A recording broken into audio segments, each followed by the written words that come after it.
En France, se loger devient un exercice de plus en plus complexe. Temps d'attente avant attribution d'un logement social, flambée des prix dans le privé, nombre de demandes supérieures à la disponibilité des logements, etc. Ces obstacles plongent de nombreuses personnes dans une profonde difficulté à trouver un toit.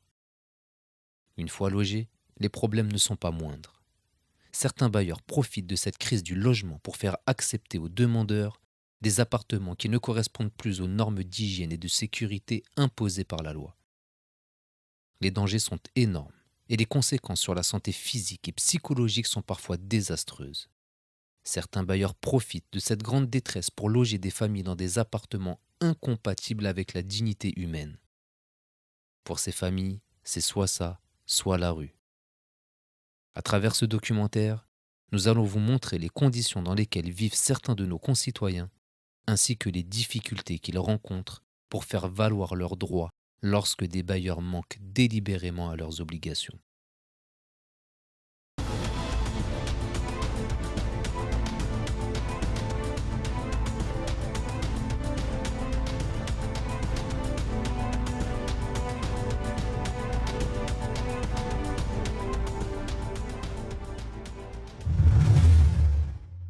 L'article 1719 du Code civil mentionne: le bailleur est obligé, par la nature du contrat, et sans qu'il soit besoin d'aucune stipulation particulière, de délivrer au preneur la chose louée et, s'il s'agit de son habitation principale, un logement décent, d'entretenir cette chose en état de servir à l'usage pour lequel elle a été louée, d'en faire jouir paisiblement le preneur pendant la durée du bail. Le décret numéro 2017-312 du 9 mars 2017 nous définit le logement décent comme sans risque de porter atteinte à la sécurité physique ou à la santé du locataire, exempt de toute infestation d'espèces nuisibles et parasites. Malheureusement, beaucoup de personnes ne bénéficient pas de cette décence du logement imposé par la loi. C'est notamment le cas à Sevran, dans le parc immobilier de la société Logirep, bailleur social depuis 1960, qui gère aujourd'hui plus de 40 000 logements sur le territoire national. Même si cette ville et ce bailleur ne sont pas les seuls concernés par les problématiques qui vont vous être exposées, notre enquête a mené nos investigations en ces lieux. Vous découvrirez ainsi le calvaire de certains Sevranais vivant dans des appartements de Logirep, calvaire que subissent malheureusement de nombreuses personnes en d'autres lieux avec d'autres bailleurs. Sevran est une ville d'environ 51 000 habitants, située en Seine-Saint-Denis, qui compte environ 18 000 logements dont près de 38% de logements sociaux. Le bailleur Logirep est présent sur différents quartiers de la ville, comme les sites Pont-Blanc ou Charcot. Son parc immobilier est grand, mais n'est pas récent, ce qui engendre des problématiques de sécurité et de salubrité. En voici quelques exemples. Moi, ça a apparu, je sais pas, parce que pourtant la chambre, elle était refaite à neuf. Les murs, ils ont été refaits à neuf aussi. Oh, c'est venu dans ma chambre, regarde. Ah oui, là, ce que je t'ai envoyé par photo, là, tout ça.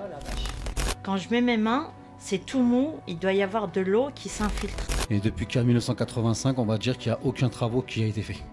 Ils ont changé le tableau électrique parce que celui-ci avait pris feu.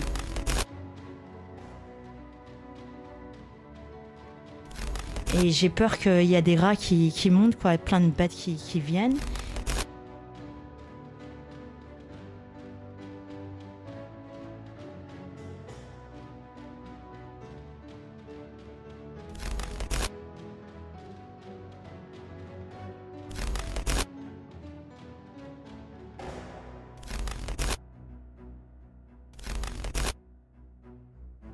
L'association de défense des locataires du quartier Pont-Blanc, l'ADL, par son président M. Jacot, a plusieurs fois alerté les responsables de la société Logirep sur des dysfonctionnements de ce type.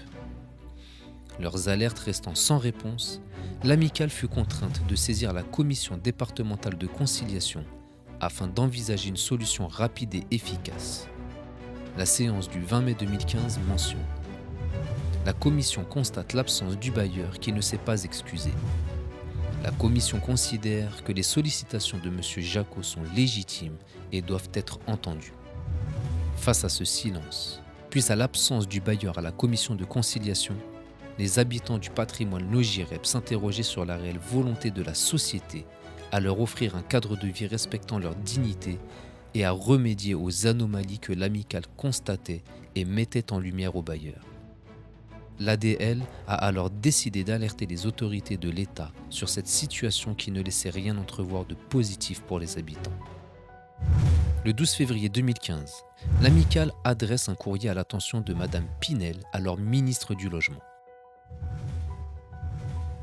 Madame la ministre, je me permets de vous interpeller sur les nombreux dysfonctionnements constatés dans la gestion du patrimoine du bailleur Logirep sur la ville de Sevran. Les 3500 habitants de ce quartier sont ainsi victimes d'un manque total de respect et de considération de la part de leurs bailleurs, et ce malgré de multiples sollicitations. La situation est urgente pour les locataires de Logirep. Les incidents sont nombreux et répétés et nécessitent une intervention au plus haut niveau. Le 3 mars 2015, M. Assensi, alors député de la circonscription en question, rédige un communiqué de presse intitulé « Les locataires de Logirep méritent un logement décent ». Les locataires du site Logirep Pont-Blanc sont en colère et n'en peuvent plus du mal logement. Je soutiens totalement leur démarche pour faire respecter le droit à un logement décent. Face à l'ampleur de la colère, j'ai à nouveau écrit cette semaine au directeur général de Logirep afin qu'il vienne à la rencontre des locataires et trouve des solutions durables. Le 7 mars 2015, une manifestation est organisée par l'amicale des locataires, mobilisant de nombreux habitants du quartier Pont-Blanc qui effectuent une marche jusqu'à la mairie de Sevran. Ils souhaitent rencontrer le maire de la ville, à l'époque M. Stéphane Gatignon, afin de lui remettre une pétition signée par plus de 600 personnes. Suite à cette mobilisation, M. Gatignon adresse le 16 mars 2015 un courrier au préfet de la Seine-Saint-Denis suite à son interpellation par l'amicale des locataires. Monsieur le préfet, je me permets à nouveau d'attirer votre attention sur les graves difficultés rencontrées par les locataires de Logirep du quartier Pont-Blanc à Sevran. Il est temps de placer le bailleur devant ses responsabilités. Une action des pouvoirs publics semble aujourd'hui indispensable. Ces différentes sollicitations et communiqués n'ont pas plus provoqué de réaction de la part du bailleur, ni de celle de l'État, qui est censé veiller au respect de la loi et en sanctionner les manquements à travers l'organe judiciaire. Les conditions d'habitation du quartier Pont-Blanc n'ont eu de cesse de se dégrader. En 2016, le collectif LED Libre et Égaux en droit, alerté sur ces faits, décide d'apporter son soutien à l'association de défense des locataires. Le collectif lui fait savoir que le conseil municipal de la ville de Sevran a fait voter, le mardi 16 décembre 2014, un vœu soutenant la mise en application de la loi Lamy qui expose.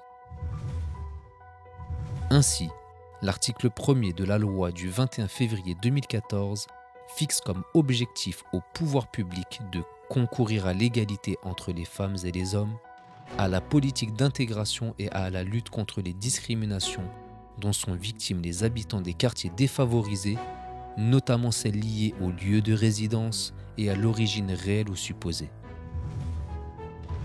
C'est dans cet esprit que le maire de Sevran a apporté son soutien à toutes les associations qui participent et qui participeront au renforcement de l'égalité et de la fraternité. S'estimant victime de discrimination territoriale, l'amicale des locataires a donc souhaité s'appuyer sur ce vœu municipal pour faire appliquer le droit en impliquant la ville dans cette lutte pour l'égalité devant la loi. L'amicale des locataires et le collectif LED ont donc sollicité le service d'hygiène et de salubrité de la ville de Sevran. Madame Frances, inspectrice de la ville assermentée par l'État, diligente alors une enquête et vient sur le site en question les 16 et 21 septembre 2016. Elle rédige un procès verbal d'infraction que voici. Étant donné les risques sanitaires constatés dans l'ensemble des cités basses et hautes, la direction de l'habitat et du logement propose d'octroyer un délai maximal de 3 mois aux bailleurs pour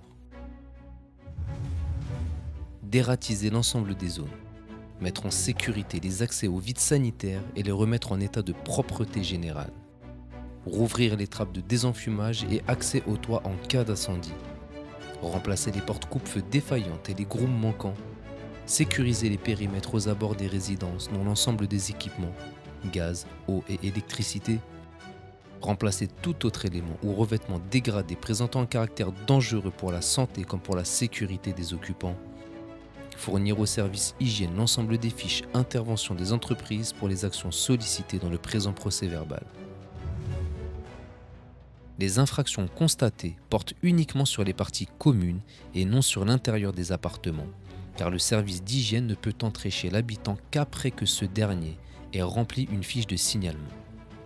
Cette fiche, devant être accompagnée d'un certain nombre de documents comme la photocopie du bail, peut se révéler fastidieuse pour certains et dissuader les locataires d'alerter sur les anomalies de leur habitat au service d'hygiène de la ville.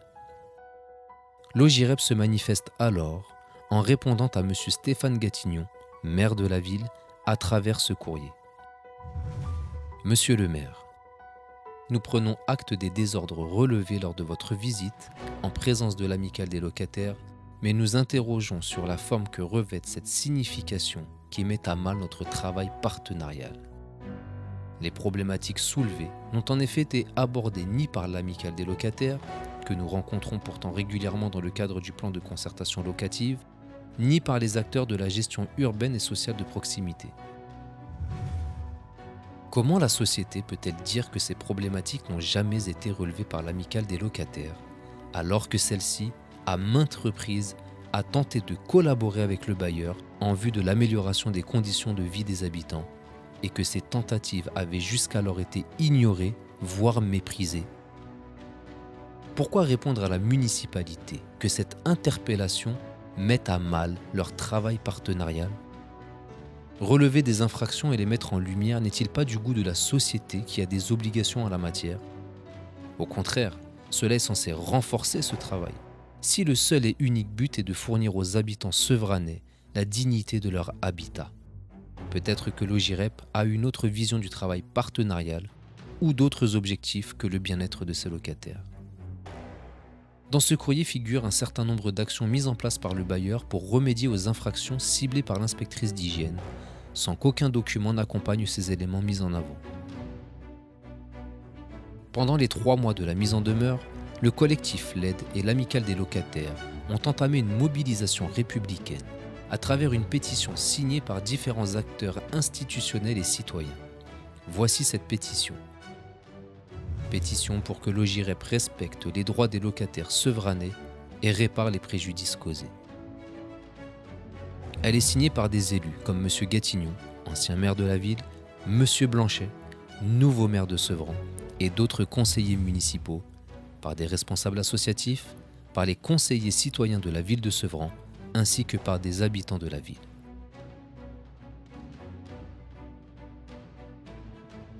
Le 6 janvier 2017, l'inspectrice d'hygiène et de salubrité se rend de nouveau sur le site pour effectuer une visite à terme afin de constater si les travaux exigés ont été effectués par le bailleur. Elle était accompagnée de l'amicale des locataires, de membres du collectif LED et de conseillers citoyens. Voici son compte-rendu de visite à terme. La situation reste inchangée. La situation reste inchangée. La situation reste inchangée. Pour remédier à l'impossibilité pour le service d'hygiène d'entrer dans les appartements sans fiche de signalement, le collectif LED avait entrepris d'aller à la rencontre des habitants afin de filmer l'intérieur de ces appartements conformément à l'article 427 du Code de procédure pénale qui expose. Or, les cas où la loi en dispose autrement, les infractions peuvent être établies par tout mode de preuve et le juge décide d'après son intime conviction. Ces vidéos permettaient au service d'hygiène de prendre connaissance des infractions constatées dans l'enceinte des appartements par le biais des investigations associatives. Ces vidéos ont été remises à l'inspectrice d'hygiène de la ville de Sevran, comme en témoigne le document suivant. Par la présente, j'accuse réception de la transmission de données audiovisuelles ce jour concernant vos enquêtes relatives aux manquements à la salubrité publique dans les résidences appartenant à l'OJIREP, 6 dans les quartiers de Mons-le-Pont-Blanc et Charcot à Sevran. On y voit la volonté du service, à l'époque, de travailler en étroite collaboration avec les associations pour faire barrière conjointement aux inégalités sociales dont sont victimes une partie de la population des quartiers dits défavorisés. Après les avoir remises au service d'hygiène, les vidéos en question ont été mises sur la place publique, sur YouTube ainsi que sur les réseaux sociaux. Elles s'intitulent « Le cauchemar de Logirep ». Vous trouverez leur lien en description. La collaboration entre associations, services d'hygiène, élus et conseillers citoyens se matérialisait par une réunion avec ces différents acteurs, à l'initiative du collectif LED, en date du 18 janvier 2017. Cette réunion avait pour but d'étudier les moyens dont dispose une ville pour remédier à ce genre de situation. Voici une partie du compte-rendu. Monsieur le maire a reçu ce jour une délégation composée de représentants de locataires pour faire un point sur la situation du patrimoine Logirep, Pont-Blanc et Charcot. Lors de cette rencontre, il a été décidé. Un point complet sur la situation sera fait dès la semaine 4 avec Madame Frances, inspectrice de salubrité. La ville propose d'écrire au procureur et à l'ARS, Agence régionale de santé, pour les alerter sur la situation dès le 10 février. Un mois après la seconde mise en demeure. Les locataires qui constateraient des manquements aux règles sanitaires et de sécurité doivent faire un signalement auprès du service hygiène et sécurité de la ville. La ville nommera un expert qui pourra conclure ou non à un péril imminent. La ville ne portera pas le dossier devant la justice, c'est aux locataires de le faire. Suite à la première mise en demeure restée infructueuse et aux volontés exprimées lors de cette réunion collective, le service d'hygiène de la ville a adressé une deuxième mise en demeure à la société Logirep en date du 23 janvier 2017. Le bailleur savait probablement que cette démarche était nécessaire à la ville avant d'alerter l'autorité supérieure. Cela met une nouvelle fois en lumière ce manque de volonté du bailleur d'œuvrer au profit du bien-être des habitants de son parc locatif, laissant perdurer la situation malgré la répétition des alertes. Pendant le délai de cette deuxième mise en demeure, et suite à d'autres vidéos apportées par le collectif LED sur l'aggravation de la situation dans l'immeuble du 4 allées des Perce-Neige, dans le quartier Pont-Blanc, la ville de Sevran a entamé une procédure pour péril imminent à l'encontre de Logirep. La situation présentait en effet un grave danger pour les habitants de cet immeuble dans lequel se trouve une crèche. Par la présente, je me permets de vous signaler l'état de péril et le risque immédiat que l'état du bâtiment fait peser sur la sécurité de tous 6-4 allées des Perce-Neige. Compte tenu de l'état de ce bâtiment et faute pour vous de le sécuriser immédiatement, je vous informe que j'ai décidé de mettre en œuvre la procédure de péril imminent au titre de mon pouvoir de police administrative spéciale en application de l'article L511-3 du Code de la construction et de l'habitation. Je saisis le président du tribunal administratif afin qu'il nomme un expert qui, dans les 24 heures qui suivent sa nomination, examinera les bâtiments, dressera constat de l'état des bâtiments. La ville a mandaté un expert suite à la saisine du tribunal administratif de Montreuil qui a conclu après enquête en date du 18 avril 2019 à la présence d'un péril ordinaire sur cet immeuble. Cet arrêté a contraint Logirep à effectuer des travaux dans l'urgence dans ce bâtiment. Les familles qui vivaient dans des conditions inacceptables ont vu les travaux qu'ils réclamaient depuis des mois être effectués très rapidement. Arrivé au terme de la seconde mise en demeure, une grande partie des anomalies constatées dans les parties communes avaient été corrigées par le bailleur. La menace de saisir l'ARS avait visiblement suffisamment effrayé le bailleur pour qu'il daigne enfin s'acquitter de ses obligations. Logirep ne souhaitait cependant pas collaborer avec l'ensemble des acteurs de la ville en vue d'améliorer les conditions de vie des habitants d'une manière générale, comme en témoignent ces échanges de mails. Le président de l'amicale des locataires envoyait à M. Baguet, chef d'agence départementale de Logirep. Bonjour M. Baguet. Je reviens sur votre demande de CCL, Conseil de concertation locative, pour quelques précisions.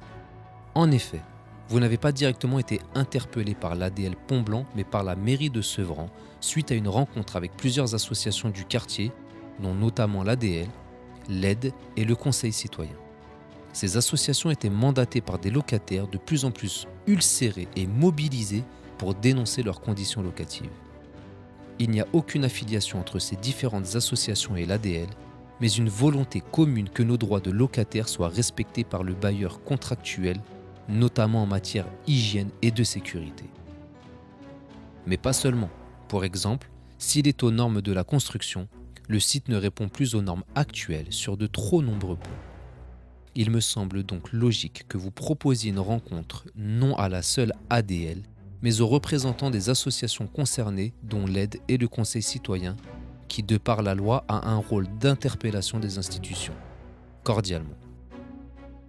Monsieur Baguet répond. Bonsoir, monsieur Jacot. Le CCL est à l'initiative de l'amicale ou du bailleur, comme vous le savez.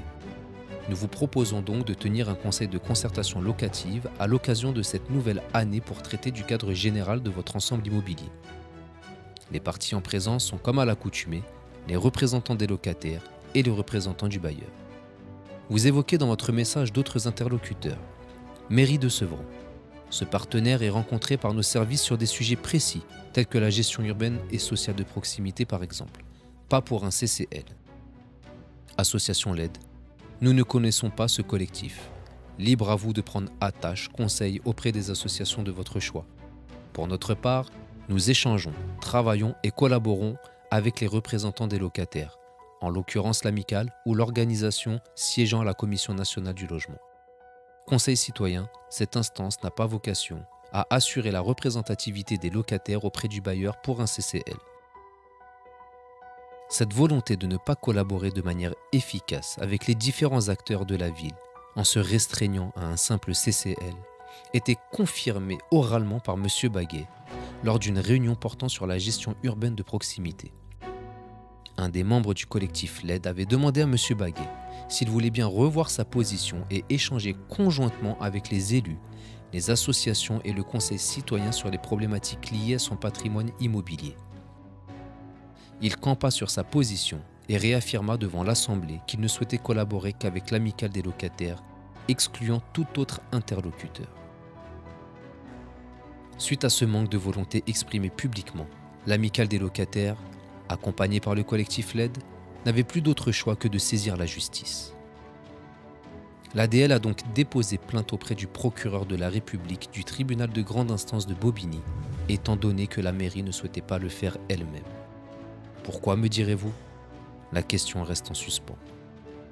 Suite à la diffusion des vidéos du collectif LED sur la place publique, le procureur aurait pu s'auto-saisir, car il détient l'opportunité des poursuites, comme le mentionne l'article 40 du Code de procédure pénale.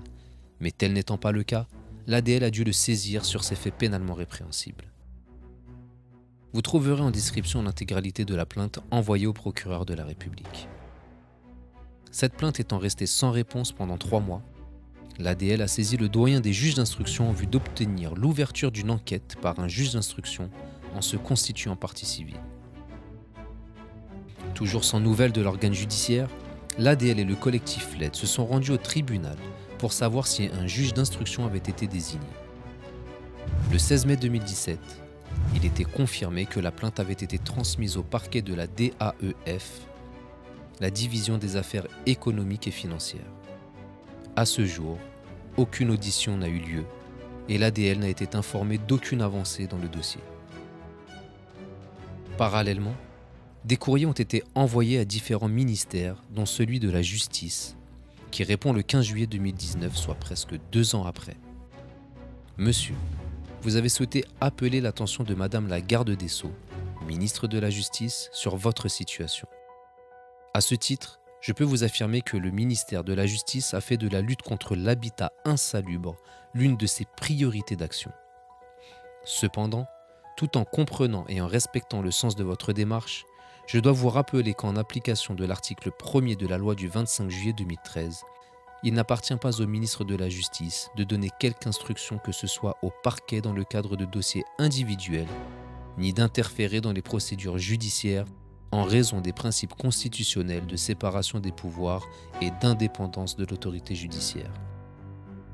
Ainsi, il conviendrait que vous preniez l'attache des services du procureur de la République près le tribunal de grande instance où a été déposée la plainte pour connaître les suites qu'il entend réserver à celle-ci. Toutefois, votre requête a été transmise à l'autorité judiciaire compétente en la personne du procureur général près la Cour d'appel de Paris. En collaboration avec la mairie, un courrier était adressé à l'ensemble des habitants du quartier Pont-Blanc pour les tenir informés de l'avancée de la mobilisation. Aux locataires du quartier Pont-Blanc à Sevran. Madame, monsieur, Il y a quelques mois, vos témoignages et les visites que nous avons effectuées chez certains d'entre vous nous ont permis de dénoncer les trop nombreuses irrégularités et infractions qui persistaient dans notre résidence du quartier Pont-Blanc, cité basse et haute. Fort des éléments que nous avons rassemblés, et après avoir contacté le bailleur Logirep, nous avons alerté les autorités politiques, nos élus de la ville, avec en premier lieu M. Stéphane Gatignon, maire de notre ville, ainsi que M. Assensi, député de notre circonscription, et judiciaire, dépôt de plainte contre Logirep pour discrimination territoriale en s'appuyant sur des éléments d'enquête de Madame Frances, inspectrice d'hygiène et de salubrité sur la ville. La mobilisation de nos élus, des associations, du conseil citoyen ainsi que des locataires ont permis de mettre en place des actions ayant produit des effets concrets dans les parties communes. Des réparations ont été effectuées, fuite d'eau, ascenseurs, sécurisation de certains endroits, etc. Et désormais, le bailleur réagit plus rapidement lorsqu'un problème lui est signalé. C'est une première étape et nous devons nous en féliciter. Toutefois, nous restons mobilisés afin que ces efforts ne soient pas éphémères et qu'ils s'étendent désormais aux logements qui sont également touchés par des manquements graves en termes de salubrité, d'hygiène et de sécurité. Certains appartements ont déjà fait l'objet d'un arrêté pour péril ordinaire afin que les travaux soient effectués dans les plus brefs délais. Logements situés au-dessus de la PMI. Depuis tous ces événements, la justice ne s'est toujours pas prononcée. La ville de Sevran a changé de maire. M. Gatignon a été remplacé par M. Blanchet en mai 2018. La responsable du service hygiène a également été remplacée. En 2 ans, les problèmes se sont multipliés dans le quartier Pont-Blanc, qui compte environ 900 logements appartenant à Logirep. Parmi les derniers en date, des habitants du 7 allée des Nénuphars ont subi pendant plusieurs mois des refoulements d'eau usée dans leurs appartements, laissant place à des situations inqualifiables. Voici un extrait de la vidéo complète dont vous trouverez le lien en description. Il y a des excréments qui remontent. Absolument, absolument. Tout remonte et ça déborde dans les chambres et partout, quoi. J'ai contacté même en votre présence le service d'hygiène. Il me dit, vous contactez la mairie, mais alors on est où là? C'est qui le service d'hygiène? C'est pas la mairie, c'est pas l'État? C'est vrai, normalement, tu es censé avoir le masque autosauveteur. Je ne peux pas m'aventurer là-dedans avec les bestioles et les gaz et tout. Je vais crever là-dedans si je m'enfonce. Vraiment, c'est invivable. Il y a des enfants en bas âge. Les enfants sont terrifiés. Il y a le week-end qui vient, le lendemain, ils ont à l'école, on ne peut pas les laver. Nous-mêmes, on ne peut pas se laver. Et quand j'ai sorti le matin avec mon mari, on est rentré, le rat, je l'ai trouvé dans la cuisine. Pourtant, la société Logirep bénéficie de la certification Calibaye, distribuée et renouvelée par le groupe AFNOR qui se définit comme le leader en certification de service.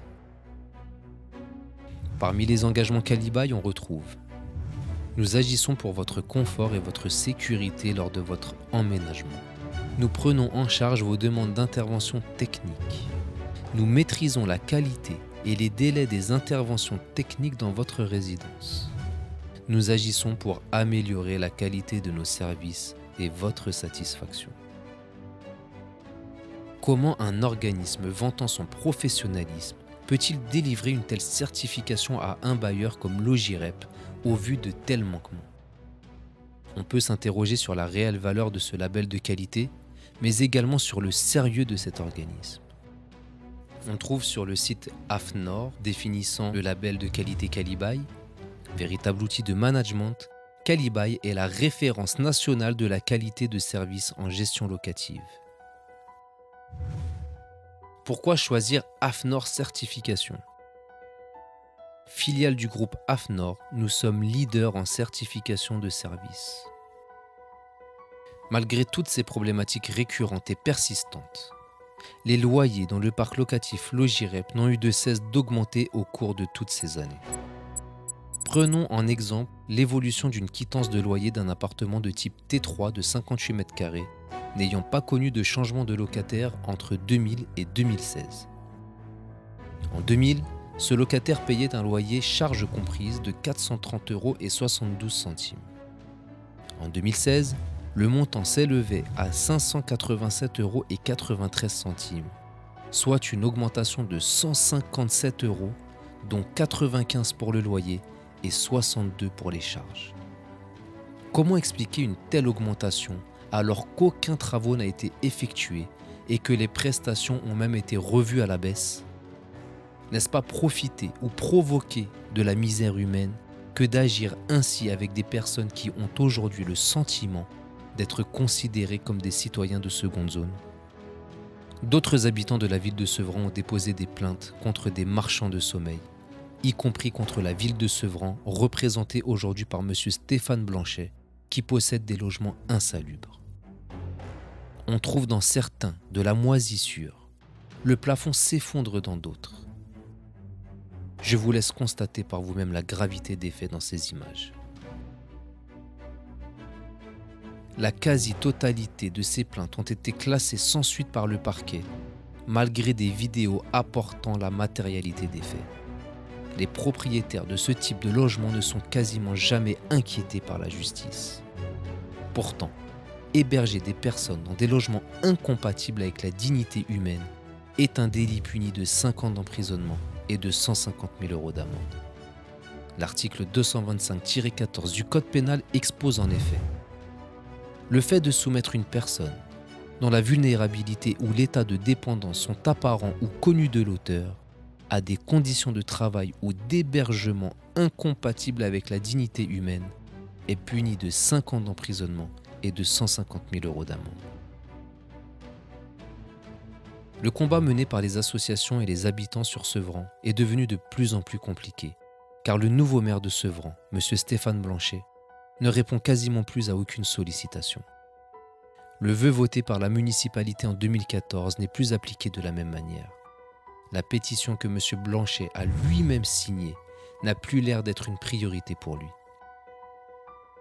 Pourquoi la mairie de Sevran, depuis toutes ces années, n'a-t-elle pas déposé plainte elle-même contre ce bailleur social qui ne respecte pas la loi? Pourquoi ne pas avoir multiplié les mises en demeure et les signalements à l'agence régionale de santé afin de faire appliquer le droit et la loi pour chaque citoyen?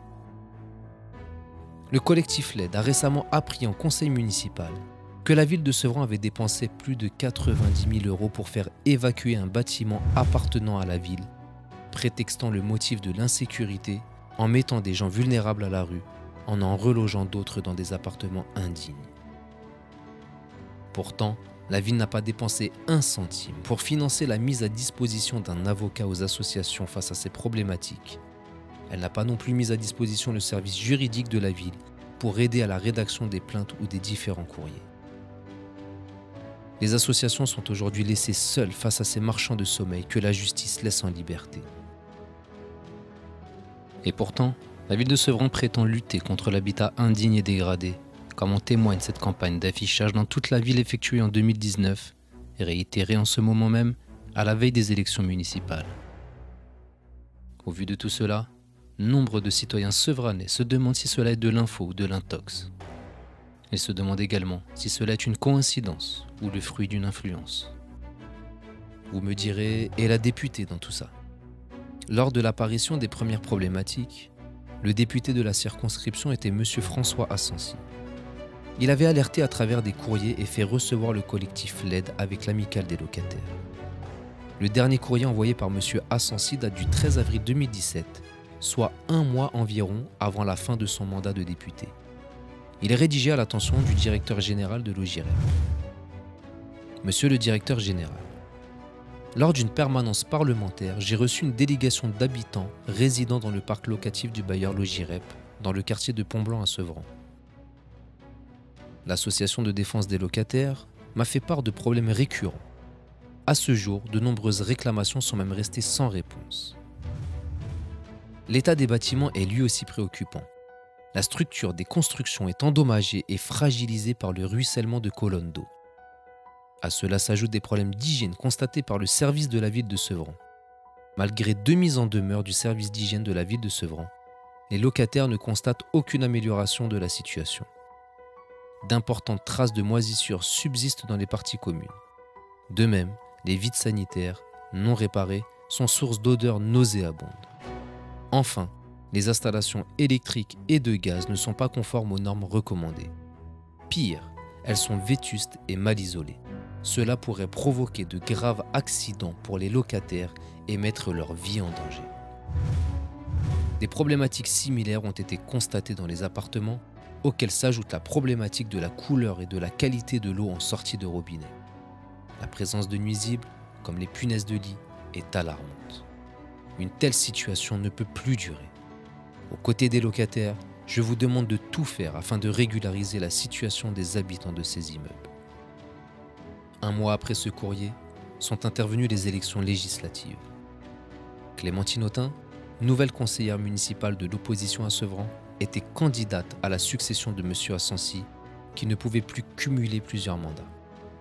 À la demande de l'ADL et du collectif LED, Clémentine Autain, alors conseillère municipale de la ville de Sevran, était venue dans le quartier Pont-Blanc afin de constater elle-même l'étendue des dégâts. Après sa visite sur le site, le collectif LED l'avait interviewée pour savoir ce qu'elle comptait faire pour aider ces familles en détresse. Plusieurs engagements avaient été pris par la future députée. Les voici en images. Pouvez-vous nous expliquer le motif de votre venue, s'il vous plaît ?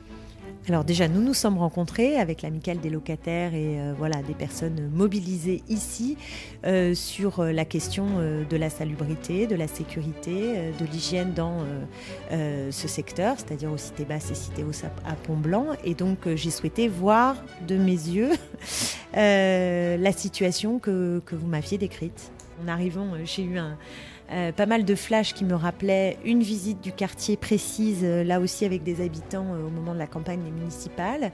Ce qui me frappe évidemment, c'est ce que j'ai vu, des moisissures. On a vu aussi des moisissures dans les appartements avec des loyers qui sont pas tout petits, donc des problèmes comme je le disais, qui peuvent toucher à la santé publique à force et qui sont des désagréments insupportables pour le quotidien donc des locataires. Nous avons vu également une question de fuite dans des espaces communs, des fuites d'eau, et puis un problème de gaz qui là semble être un enjeu de sécurité assez important, et un sentiment que les bailleurs ne prennent pas en considération les revendications légitimes des habitants. Quelles mesures comptez-vous prendre concrètement ? Alors déjà, un élu, qu'il soit député ou qu'il soit maire, a un pouvoir pour permettre le dialogue et mettre une certaine pression sur les bailleurs. Donc déjà, nous, notre premier rôle, c'est d'essayer de mettre tout le monde autour de la table et d'essayer de comprendre ce qui se passe, de savoir où sont les responsabilités en l'état du droit actuel. Donc je dirais, si je suis élu demain député, comme le fait François Assensi, d'ores et déjà, et je peux vous dire qu'il a réglé des situations à Tremblay et dans l'ensemble de la circonscription de main de maître, je pense qu'il faut mener ce travail-là, qui est un travail précis, de proximité et de concertation.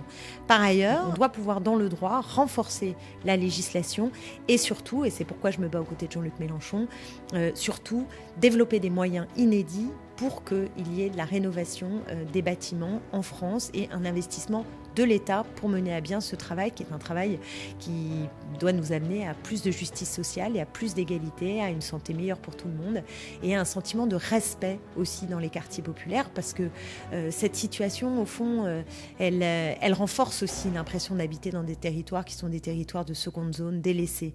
Et je crois que la puissance publique doit intervenir de façon vigoureuse pour rétablir ce qu'on pourrait appeler un état de droit dans une puissance aussi importante et aussi forte que la France. Pour nous de nouveau compter sur votre soutien à l'avenir ? Oui, je serai, ça c'est clair, toute ma vie aux côtés de celles et ceux qui se battent pour tout simplement avoir une vie décente. Donc bien sûr, c'est mon engagement premier et je le ferai comme élu à la municipalité de Sevran et demain, je l'espère, comme députée de la circonscription. Élue députée le 21 juin 2017, Madame Autain n'a plus jamais contacté l'amicale ni le collectif sur ces problématiques. Elle n'a pas tenu ses engagements et s'est complètement désintéressée de la souffrance des Sevranais habitant ce quartier. Beaucoup pensent que sa première venue était uniquement à des fins électorales. Chacun se fera son opinion.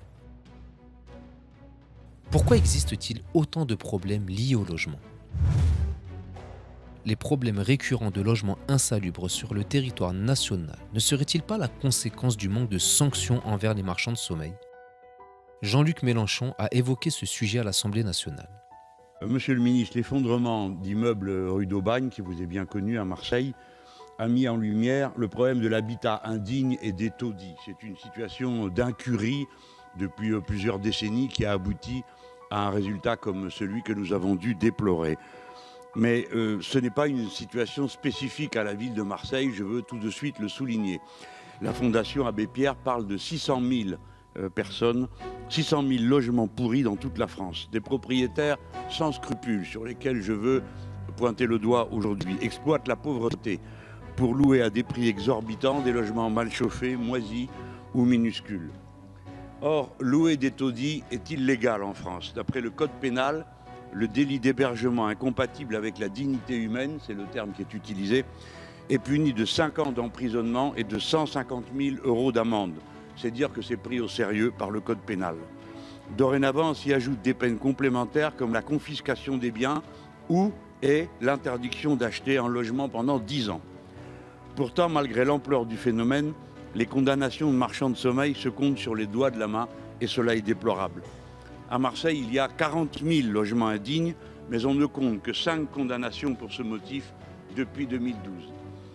Il s'impose l'idée qu'il existe une certaine impunité, sentiment renforcé par le fait que nous avons dû apprendre que certains élus étaient eux-mêmes des propriétaires de logements indignes qu'ils louaient. De fait, les marchands de sommeil passent entre les gouttes à cause du manque de moyens dans la police et dans la justice. Je voudrais savoir si la guerre va être déclarée à ces criminels et si on va produire à leur égard une circulaire à l'endroit des magistrats du parquet pour lutter contre l'habitat indigne avec des consignes de fermeté comme le garde des Sceaux a pu en donner pour faire juger à la chaîne des Gilets jaunes, ainsi que vous le savez, monsieur le ministre. La vérité est que l'habitat indigne, lorsque nous en avons connaissance, vous, moi, n'importe qui dans cet hémicycle, nous soulève de dégoût et de tristesse pour les pauvres gens qui y sont condamnés et pour l'exploitation dont ils font l'objet. Monsieur le ministre, faites entendre une voix ferme pour faire comprendre à ceux qui s'en rendent coupables qu'ils seront bientôt châtiés. Le ministre de la Ville et du Logement, M. Denormandie, a également évoqué la lutte contre les marchands de sommeil lors d'une interview avec Jean-Jacques Bourdin. Puis, il y a les logements indignes. Les marchands de sommeil. Un scandale. C'est un scandale. Je suis locataire. J'imagine, je suis locataire. Comment puis-je savoir si je vis dans un logement indigne ? Vous en rendez compte tout de suite. Vous avez un trou dans le parquet, vous avez votre matériel électrique, votre compteur électrique qui est sous votre lavabo, vous avez de la moisissure partout, vous avez des fissures. Et puis, après, votre propriétaire, vous l'appelez, il vous répond jamais, sauf la fin du mois où il débarque et il vous demande de payer en black le loyer. Et ça, malheureusement, c'est des milliers de personnes qui sont concernées. Et quand je dis des milliers, c'est des dizaines de milliers. Et plus encore, même. Et le problème de fond, quel est-il ? Il y en avait deux. D'abord, les marchands de sommeil, ils vivaient dans un sentiment d'impunité scandaleux. Et donc, pour faire face à ça, on a modifié les sanctions. Et aujourd'hui, un marchand de sommeil, je leur ai déclaré la guerre, ils sont concernés et considérés comme des trafiquants de drogue. On applique, rendez-vous compte, les mêmes sanctions pour les trafiquants de drogue maintenant et les marchands de sommeil. Interdisons l'acquisition de biens immobiliers à ces marchands de sommeil. Mais oui. Et vous saviez, avant que je ne passe une loi qui s'appelle la loi Elan, il y a 6 mois, le scandale, un marchand de sommeil qui se faisait choper, il avait la possibilité de garder le bien. Il avait souvent la possibilité d'aller racheter d'autres biens sur le marché. Mais dans quel monde vit-on ? Maintenant, par la loi, quand quelqu'un se fait attraper parce que c'est un trafiquant, non seulement il a les sanctions des trafiquants de drogue, mais en plus de ça, on réquisitionne son bien, et en plus de ça, pendant 10 ans, il n'aura plus le droit d'acheter un bien immobilier. Vous savez, moi, il y a un truc qui m'a beaucoup marqué. J'en ai visité beaucoup de logements de marchands de sommeil. Il y a quelques mois, j'étais avec la garde des Sceaux, Nicole Belloubet, parce qu'il faut faire ça avec la justice. On était à Pierrefitte. On visitait pour accompagner des pauvres locataires sous l'emprise d'un marchand de sommeil.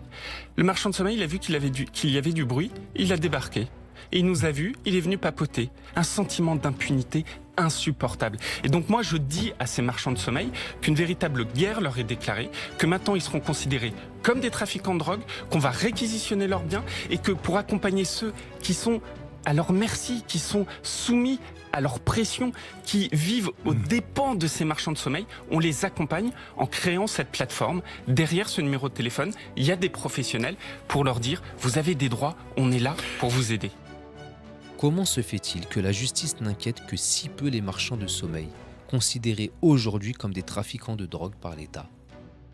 Y aurait-il une tolérance vis-à-vis d'actes pénalement répréhensibles commis par de grosses sociétés ou par des élus ? Pourquoi Lorsque les locataires éprouvent quelques difficultés de paiement, la justice s'enclenche-t-elle systématiquement? Et lorsque ce sont les bailleurs qui manquent à leurs obligations, mettant parfois en danger la vie de leurs locataires, rien ou presque n'est fait pour rétablir les citoyens dans leurs droits. La justice ne serait-elle donc pas la même selon que vous soyez puissant ou misérable? Peut-être est-ce à cause de cette nonchalance judiciaire que la France a récemment été pointée du doigt par des experts de l'ONU sur des entraves aux droits de l'homme en matière de logement. Un article paru en avril 2019 relate: c'est un pays tout en contradiction que révèle la visite de Leïla Farah, rapporteur spécial des Nations Unies pour le droit à un logement décent, en France pendant 10 jours. Entre intention et mise en œuvre, la politique menée en France pour répondre au sans-abrisme et aux mauvaises conditions de logement montre de nombreuses limites. Je suis ici dans un pays d'abondance et pourtant, j'ai vu de la vraie souffrance et de la misère, observe Leïla Farah. Pour rappel, la cité phocéenne a été touchée en novembre dernier par l'effondrement de 2 immeubles insalubres faisant 8 morts. Quand des gens meurent, c'est là que nous nous inquiétons énormément et c'est ce qui s'est passé en France, s'alarme Leïla Farah. Le nombre de morts n'est-il pas encore assez élevé pour que ce sujet soit pris suffisamment au sérieux par nos élus? Combien faudra-t-il de plus afin que la justice fasse appliquer la loi, ni plus ni moins que la loi? Le collectif LED continuera ses investigations et la mise en lumière de telles infractions, continuera d'écrire au ministère et de saisir l'organe judiciaire, jusqu'à ce que cette justice s'applique à tous sans distinction, sans discrimination, afin qu'elle permette la protection à l'ensemble de la nation. Toutes les personnes souhaitant se solidariser dans ces actions, visant à aider à la manifestation de la vérité, seront les bienvenues, car la violence recule là où la solidarité avance. Merci donc de partager au maximum cette vidéo, afin de contraindre nos autorités politiques et judiciaires à prendre ce sujet très au sérieux et ainsi protéger nos concitoyens et sanctionner toute entrave aux valeurs humaines. Une goutte seule ne peut pas éteindre un feu, mais des millions, ensemble, en sont capables. Votre clic sera peut-être le déclic.